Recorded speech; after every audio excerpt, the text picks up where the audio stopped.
Welcome to the Impact Stream by Majra. Today, we have an amazing speaker with us. Her name, Dr. Habiba Al Marashi.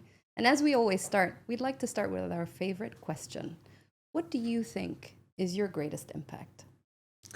Thank you very much for having me and for this beautiful program. I mean, that's not an easy question, really, to answer. I would like to believe that my impact has spread across. The youth are my passion, the future generation. So I have worked very, very hard on building that capacity and changing the perception. So I would like to say that that is one of my areas of impact. The other area of impact has been to change the mindset within the private sector, okay, to ensure that they understand what sustainability requires and what do they require to do to put their house in order. My third impact, I would say, is to change the laws, regulations, so advocating for the upper end of the issues. So I'm going full spectrum. And then, of course, you are all the time with the society at large. You want to engage them. You want to make them part of the solution. Absolutely. You want to make them part and parcel of what is going on, and not just as spectators, but actually as co-architects of what is happening. Thank you so much for that. That was very profound. As you know, Dr. Habiba Al Marashi is a passionate leader in the area of environment and sustainability. She is the president and CEO of the Arabia CSR Network, a network that expands not only in the UAE but in the Arab region. Her objective is to promote corporate social responsibility, or CSR, within the private sector companies. It's also worth noting that Habiba is the co-founder of the Emirates Green Building Council, which was established in 2006. And she's also chairperson, treasurer, and board member there. Habiba, one of the things that we in Majra seek to promote is this idea that corporates can do a lot for the society, for the environment, for the economy in the UAE. Where do you think we could do more in this regard here in the UAE? There's a lot that can be done. And I always say the United Arab Emirates is a land of opportunities. And it has done so much to attract all the right type of businesses and attract investors from all over the world. I remember, an architect telling me this is the dreamland of architects, because whatever they dream, they can deliver. So what businesses can do a lot.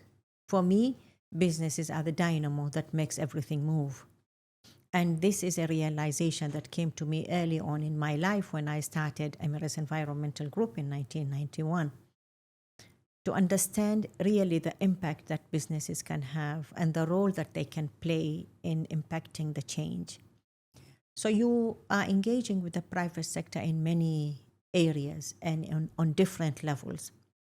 On one hand, you want to learn from the expertise that lies within the private sector, but at the same time, you want to introduce new things to build the capacity and knowledge within the private sector, particularly in a new domain, like you mentioned, Sarah, the corporate social responsibility and sustainability. Then you have the financial resources that lies within the availability of the financial resources that is so much needed. Correct. In engaging, and particularly in getting the third sector, the NGO, to be fruitful, to be effective, to be impactful in the work that they are doing. Absolutely. So this realization pushed me at that time to really knock the doors, talk to business councils, business groups, try to reach as many businesses as I can, because I realized that they are, for me, the perfect partner that I want on board. Alhamdulillah, I was never disappointed. And there's so much that has taken place between the groups that we formed and the work that has taken place on the ground in the UAE and the wider region, as you mentioned. And I can give many examples. For example, when we formed the Emirates Green Building Council in 2006, we started work on building that platform in 2003 by calling the private sector, come and share with us. What do you know? What does it mean What do we need to do to have in place to ensure that what we are building is really a legacy for the future generation and not vice versa? So the knowledge that was and is within the private sector, and I saw the response from the private sector, the willingness to share, the goodwill that was there, encouraged me tremendously in pushing for that. And that resulted in the building of, establishing of the Emirates Green Building Council. We were number 8 in the world and number 1 in the Arab region. I promise you, until today, Emirates Green Building Council plays a very important role on the global agenda. And I sit on the board of the World Green Building Council. So the impact is not only on the national, regional level, but on the global level as well. And that is where you see the role of the private sector in providing the enabling environment. But you have to know how to engage the private sector. Correct. Absolutely. You have to provide the right type of platforms. You have to ask the right questions. You have to speak their language. Mm-hmm. Nobody establishes a business to lose money. Very true. Or at least that's the hope, right? Yes. So they establish a business to carve for themselves a path, a life. This is their life. This is their bread and butter. This is what they will do, and hopefully leave it for their children as well. And it goes from one person to a group to a LLC to a holding company to you have it across borders, and you have a multinationals, and all these kind of things. But they know very well how to make money. Of course. Now, we introduced something to say that thank you very much for that. But in addition to that role, there's a bigger role that we would like you to be actively engaged in. Absolutely. In the environments, in the localities that you are conducting your business, do you know anything about the society, the community that is there? How are you engaging them? How are you impacting them? How are you impacted by them? Yeah. Are you conscious of the prosperity, of the responsibility that lies on your shoulder for the prosperity of these communities that you are making money from them? Correct. And their land. Exactly. And the resources that you are taking, and these are all finite resources. Correct. So this is where comes the role of social impact and understanding the responsibility of the private sector in providing a beautiful work environment, job opportunities for the youth of the country. And that brings me beautifully into the next question. And I'm thinking people of determination, I'm thinking blue-collar workers, I'm thinking elderly individuals in society that might not be receiving as much as they could from the private sector. What's your message to them? I always say to the private sector, you need to open your eyes. You need to look what is around you, and you need to understand the bigger picture. And you need for you to establish yourself as an entity that is respected, trusted, and for you to thrive, you have to get the trust of the communities and the societies. So you have to come to the ground level for them to know you and for you to know them. What makes them tick? What are the challenges that they are facing? Yes. What is the culture of this community and these societies? What do they need? What can they offer you, enrich you? You are talking about future generation. These are your future customers. Yes. So what are you doing to prepare them for that? So it's a give and take. It's not one way only. You really need to understand that. So for the private sector, my message is the same. Build your capacity, understand the community that you are functioning, and see what you can do more. And it is not an add-on. It's not a department. It's not an issue. It's not an initiative that you will do it. This is embedded into your core strategy, into the vision and mission of your organization, into your plans of 10, 20, 30 years. Absolutely. They are part and parcel of whatever you will be doing and how you will move. The society determines your growth or not. 100%. Then you have the environment, Sarah. Mm-hmm. Okay? the unheard or spoken, but actually speaking to us in very strong voices nowadays. Yes. With all the natural calamities that we are seeing. Yes. And we are wondering where it's coming from. It is because of our own doing. Correct. So we have to understand that we need our resources from the environment. So there is no company that can function without water, without energy. Correct. These are all natural resources. Where are we getting them from? How are we getting them from? How are we ensuring the continuity of these resources to ensure that our businesses thrive and continue and sustain? 100%. So this is where I encourage always the private sector to look at. And they don't need to start from zero. You know, there are so many platforms that are readily available there that will give them, like you have the 17 Sustainable Development Goals. Yes. Pick them up, take them and see, align them, map them against your own strategy. As an organization, understand which one impacts you very directly and how can you impact it in return, and align, and then start developing your strategies accordingly, taking that. That's why we work very closely with organizations through the Arabia CSR network in creating their sustainability strategy. Organizations create strategy all the time, but there's a difference between a strategy and a sustainable strategy. Correct. So this is where the difference then takes. When you succeed in ensuring that CSR and sustainability are in every aspect of your operation, that it is embedded into the DNA of the organization, that is into the culture of the organization, the employees, they know exactly the values, everything that the organization stands for. You have not only done half of your job, you have done 75% of your job, because it will not be a burden on one shoulder. It will be full spectrum of the organization understanding. I remember in beautiful hotels that we have in the United Arab Emirates, which I always am very proud of. The more you travel, the more you realize what you have. Yes. I will stop the housekeeping people and ask them question about environment, and they will nicely answer me. And this is where I know that the organization has embedded sustainability into their core, and they have trained their employees, and every one of them takes pride in understanding why are they recycling, why are they conserving resources, what is the bigger picture, what is the impact, and how is it adding value to them. Correct. As individuals, regardless of their employees or not, but as individuals, as human beings. Absolutely. I think one of the things that you touched upon, well, two actually. One is about embedding this into the culture of the organization, really making it what they live, breathe, talk, eat, sleep. And I think the other piece is about alignment. So aligning to something greater than just the UAE, and you mentioned the UN Sustainable Development Goals. How easy is it for organizations to really align to the UN SDGs? As you said, private sector is all about making money.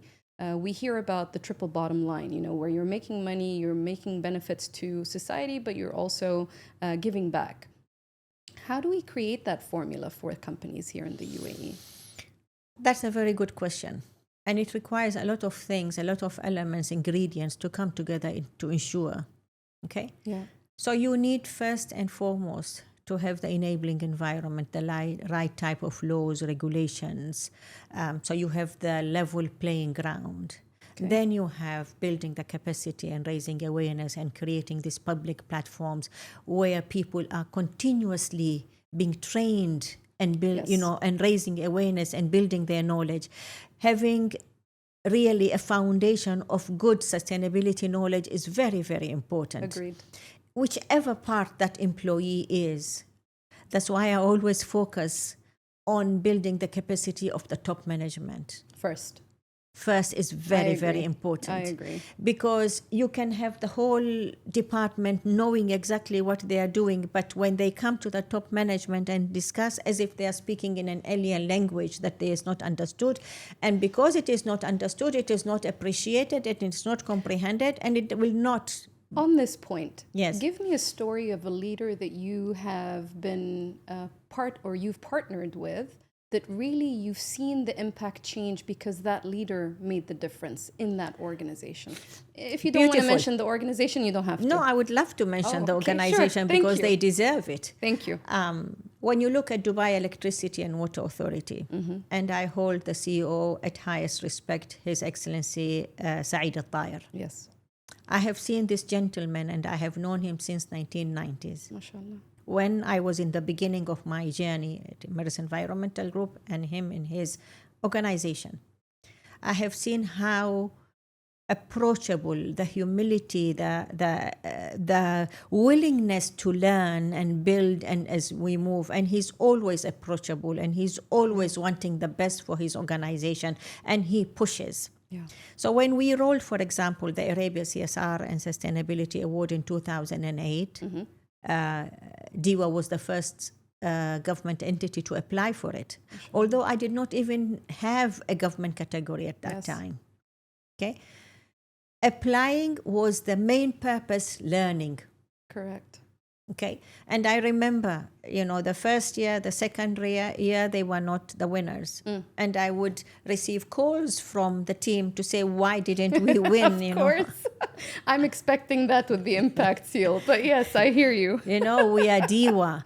Yes. You are DIWA, but there's Standards a are lot. standards. There's a lot that needs to be learned. There are a lot of things that how we need to know how to put them. Correct. You need to engage. So after, mashallah, after the second year, the third year, they started flying and they have never looked back. MashaAllah. The connectivity between the different departments, the learning of what each department, that's what I always say. Sustainability is understanding every corner of your house. Correct. Whatever Department A is doing, Department Z should know what is going on. So closing those gaps and bringing the whole team together, you build that spirit of teamwork amongst your employees is one of the success elements. And that's why I salute His Excellency Saeed Al-Tayer for his wonderful work and for his leadership. DIWA is not an organization to be proud of on the UAE level. DIWA is an organization that can stand tall amongst any peer organizations around the globe. Agreed. In the sheer work that they do. And this is one example, and there are many of them in this country, in the private sector as well, and in the GCC region and in the Arab world, that I salute the leaders, that I have seen them starting. And when they say that we were not involved in this kind of work until we got introduced to the Arabia CSR awards, and now it's part and parcel of what we are doing, and we have seen the impact, and they stand tall and they are recognized not only on the national platforms, they are recognized on global platforms. Agreed. In terms of your international exposure, as I am aware, you were also supporting in the establishment of the UNGC chapter here in the UAE. And as a woman, and not just any woman, an Emirati woman, you have been the trailblazer for the sustainability file, the environmental file in the UAE, the CSR file. And as your younger sister, I'm in awe of you as somebody who has persevered, transpired, transformed, really re-established herself in every single chapter of the sustainability journey of the UAE. And then you were culminated in the last 2 years with the 2 years of sustainability we had, and even in COP28. You have many stories, I'm sure. What would be a story that is very resonant in your mind that you think other women, Emirati women, would be inspired by you to really strive to be like you, who could be environmental scientists graduating from university today? Sarah, I believe a person has to believe in oneself. You have to have respect for yourself, love for yourself, and you want the best from yourself. Correct. Not only for yourself, but from yourself. We were brought in an environment where we were taught by our parents to love nature, Yes. to respect the planet, and to understand our role and our responsibilities as human beings on this planet. Correct. That we are not just a number, we are an individual with a role and responsibility. To find that responsibility is a journey. And not many people find, So you are not just born to go to school, to go to university, work, and But that's what our parents tell us. You have to understand that you have a deeper role Yes. that is meant for you. Yes. And I believe I'm one of those privileged ones, blessed ones, that I found my call in life. MashaAllah.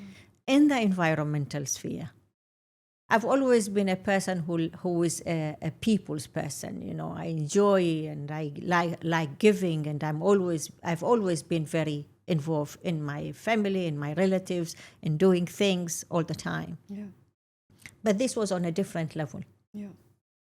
This was volunteering for the environment. At a time when environment was not on the agenda. Absolutely. People not. were not talking about it. No. I didn't study environment, so I did not know anything about environmental issues. But something deep within me woke. You awake something within you when you're working. And I found every step I took, I was enjoying it tremendously. I was working in the government, I had own private business, and I had small children. But this particular part of my life was something different. Every step, as I mentioned, Sarah, I was enjoying it, and I was discovering myself. Suddenly I found, wow, this is what I want to do in my life. Then I started looking at everything else in my life as, obstacles and hurdles. How do I remove? So I started with removing my businesses, selling them and finishing and clearing the path. And then I had my government job. Alhamdulillah, I was in a beautiful position with a lot of responsibilities, privileges, and I had an impact, and I was very much involved in the quality drive in the Emirate of Dubai that expanded later on. So it was very fulfilling. Yes. But in the end, I had to make a choice. Must have been a very difficult choice. Really. To say, do you continue your government career or do you give your full time for that body that you have co-founded and you have invested a lot of your time, energy, and sacrifices to bring it to where it is? For me, my choice was very clear in my heart and in my mind.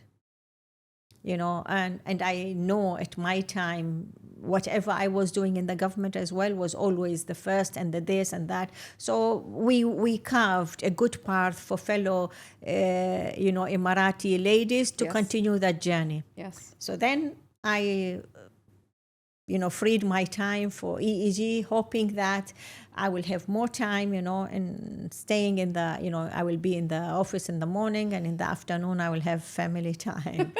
Little did I know. No.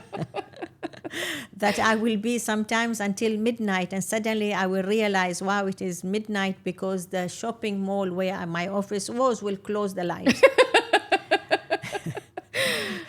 And then I will be scared to go to the basement for my car, and I will ring the security to come and escort me from my office to go down so that I can go and get my car and go home. And 2 decades later, we're here. Yes. So my call with International, how did it happen? You asked me that question, yes? Yes. In 2006, I received a beautiful letter signed by the then late UN Secretary General Kofi Annan to invite me to be a board member in a new body that had been formed called the UN Global Compact. I did not know much about it, So I read about it, found out that it was the biggest voluntary platform on the globe. And it had started in year 2000, and they have formed a board, and I was invited. When I went there to New York, that was an eye-opener for me, because I see all these who's who in the business world, are sitting and around the table.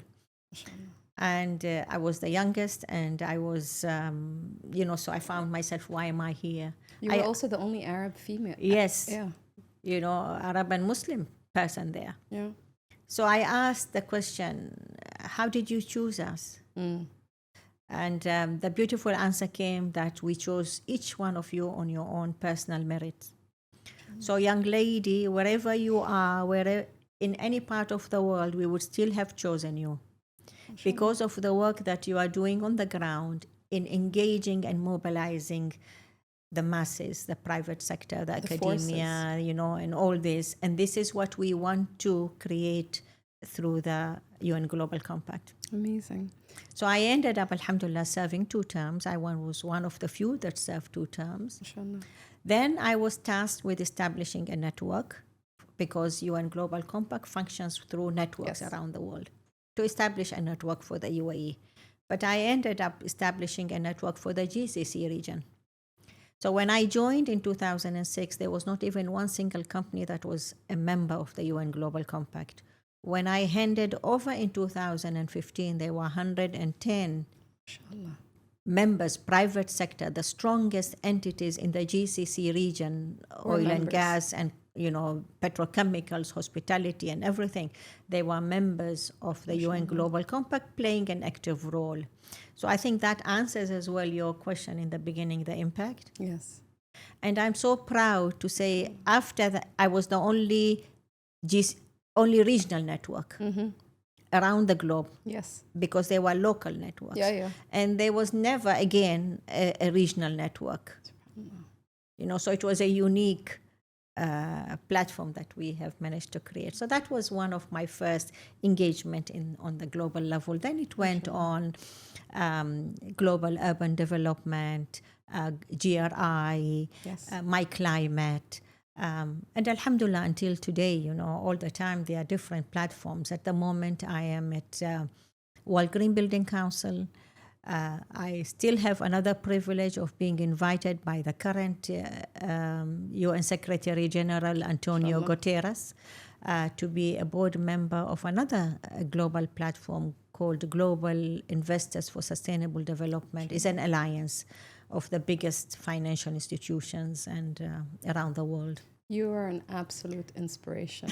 Truly, every time I sit with you, I am in absolute awe in your capacity to be a real change maker. You don't go alone, you go with many. And I think that's what really defines you compared to your peers. You really don't do this by doing this alone. You bring others with you. You can't do it alone. 100%. And it would be very naivety and stupidity of a person to think that you can do it alone, particularly in the domain of sustainability. Agreed. That's why the message of Emirates Environmental Group is together for a better environment. And I am so happy to see that word together for has been used thousands and thousands of times. Yes. Because it's very strong. Yes, it is. It's 4 or 5 words, but we have to walk together. We have to work together. We have to impact change together for a better environment, which will help us all. And with Arabia CSR Network is building partnerships for a sustainable future. Again, it is the importance of effective partnership. And this is not me finding it. This is really the blessings of Allah that you find these things in your life, that you have to build effective partnerships with, across sectors, across borders, to be able to deliver. Yes. And I promise you, these kind of friendships that you get is an award, for a person's soul, and it goes for years and years. And it's the gift that keeps on giving. And you get the best of people around the world. So wherever I look, I have been blessed with somebody that I met through this journey, and that friendship has continued. And you learn to be colorblind. True. Yes. Because environment does not differentiate. No, it doesn't. What is your color, what is your gender, what is your status in life, whatever. Totally if it is good, it will benefit us all, and if it's bad, God forbid, it will affect us all. 100%. So that is the message that I would like people to understand and to embed in their everyday work and life. In the area of sustainability, CSR, and ESG, for somebody who has lived the past, is the leader of it in the present. If you had not a wish, but if you had the vision to look forward in time, how would you like to see CSR, ESG, and sustainability in the UAE? What do you wish for it? You see, a table cannot stand on one leg. It needs two. So you have to have the main requirements for the sustainability of any economy of any country. So you need to have the tools that helps you to do that, to deliver on that, and you need to have the legs.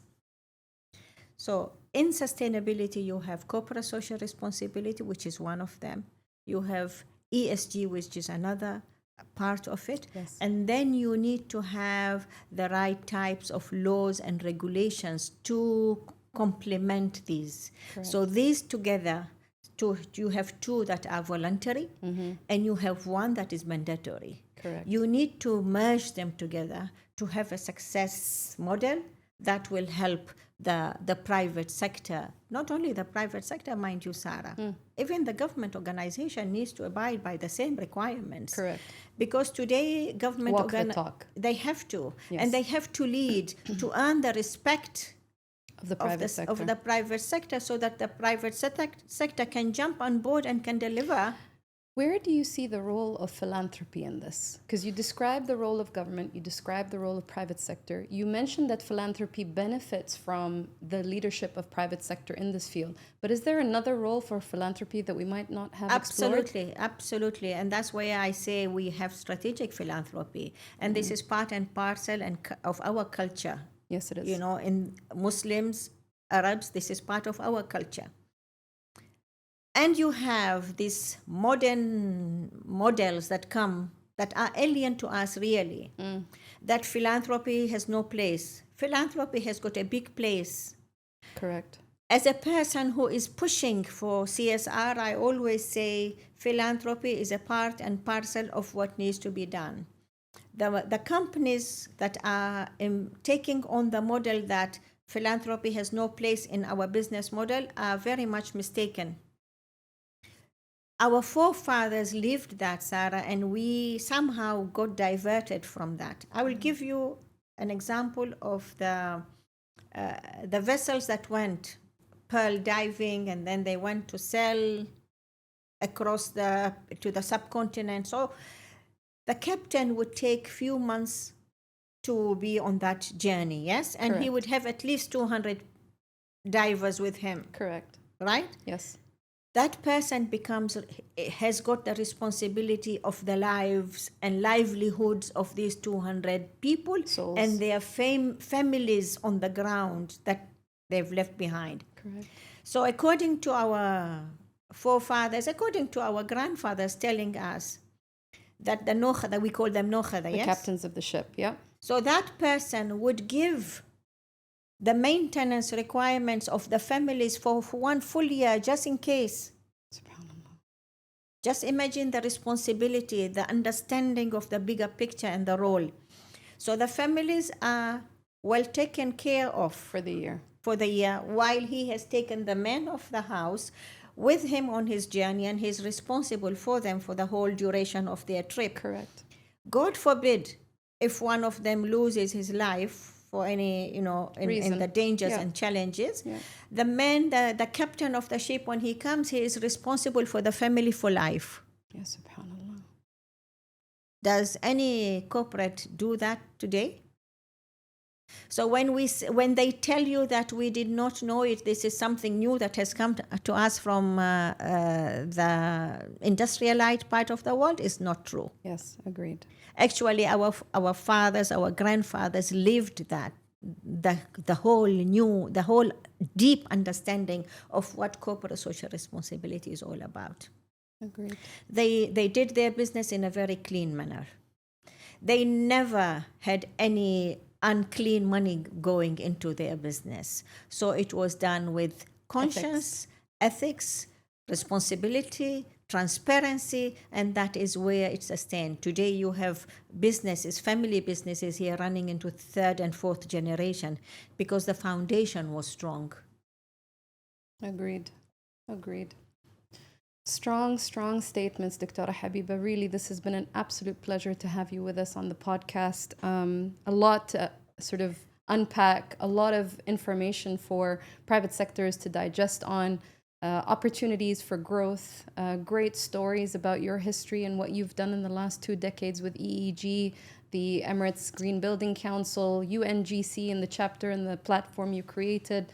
We're really, really honored to have had you with us, and thank you so much. Thank you for having me, Sarah, and Pleasure. giving me the opportunity. Habibti, pleasure, absolute pleasure. Thank you very much. Thank you so much for joining the Impact Stream. That was our interview with Dr. Habiba Al Marashi. Together, we are the stream for sustainable impact. And welcome to Majra.